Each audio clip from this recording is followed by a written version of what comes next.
Hello বন্ধুরা, কখনো কখনো খুব দূরে নয় জানেন তো, বাড়ির খুব কাছেই লুকিয়ে থাকে সুন্দর কিছু মুহূর্ত। তাই এই শনিবার বাড়িতে বসে না কাটিয়ে বাড়ির খুব কাছেই প্রায় 5 কিলোমিটার দূরে অ্যাকোরিয়াম প্যারাডাইসে ব্যাঙ্গালোরে টিয়াকে নিয়ে ঘুরতে বেরিয়ে পড়লাম। উইকেন্ড থাকলেও এত ট্রাফিক, এই ট্রাফিক ঠেলে পৌঁছোতে আমাদের প্রায় 1.5 ঘন্টা সময় লেগেছিল। মেয়েকে লাঞ্চ করিয়ে নিজেরাও লাঞ্চ সেরে প্রায় ওই 2টোর দিকে বেরিয়ে পড়েছিলাম বাড়ি থেকে। আর এখানে আসার পর কিন্তু সব ক্লান্তি আমাদের দূর হয়ে গিয়েছিল। পাশেই ছিল ফান ওয়ার্ল্ড, তবে আজ পুরোটা সময় ঘর থেকে ঠিক করেই এসেছিলাম এই রঙিন জলের জগতেই কাটাবো।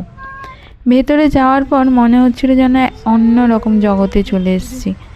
যেহেতু ভেতরটা একটু আলো একটু অন্ধকার দুটো মিলেছিল, তাই কখনো কখনো আপনাদের সাথে যে ভিডিওগুলো আমি শেয়ার করেছি সেখানে একটু অন্ধকার মতো দেখাচ্ছিল।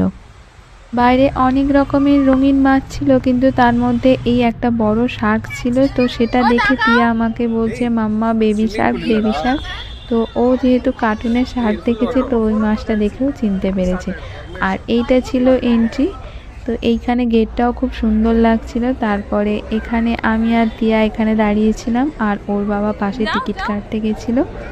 আর এখানে একটা ডলফিনও ছিল। তো এই ডলফিনটা দেখে ও একটু ভয় পাচ্ছিল। তারপর আমি যেই বললাম মামা এসো, তো তারপর ডলফিনের কাছে গিয়ে ও দাঁড়িয়ে দাঁড়িয়ে ডলফিনের গায়ে হাতও বোলাচ্ছিল।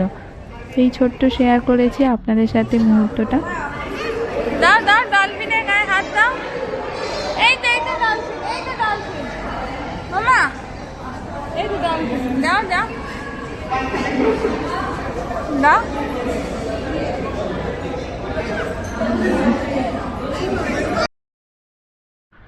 আমাদের ওই দিন সব কিছুর এই ঘোরার মধ্যে টিয়ার আনন্দ আর এক্সাইটেড ছিল কিন্তু দেখার মতো। কখনো কখনো ও বড় মাছ দেখে ভয় পেয়ে পাপার কোল থেকে নামছিলই না, আবার কখনো কখনো কৌতূহল নিয়ে মাছগুলোর গায়ে আলতো করে হাত দিচ্ছিল। ওর এই ছোট্ট ছোট্ট প্রতিক্রিয়াগুলো আমাদের ঘোড়াটা সত্যি কিন্তু খুব সুন্দর করে তুলেছিল। আমরা ওকে দেখে কখনো কখনো হাসছিলাম, আবার কখনো কখনো একটু রেগেও যাচ্ছিলাম।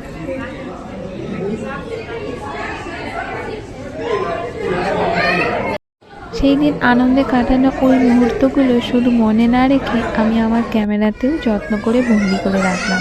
আর সেই ছোট্ট ভ্রমণের কিছু মুহূর্ত আমি আপনাদের সাথেও ভাগ করে নিলাম।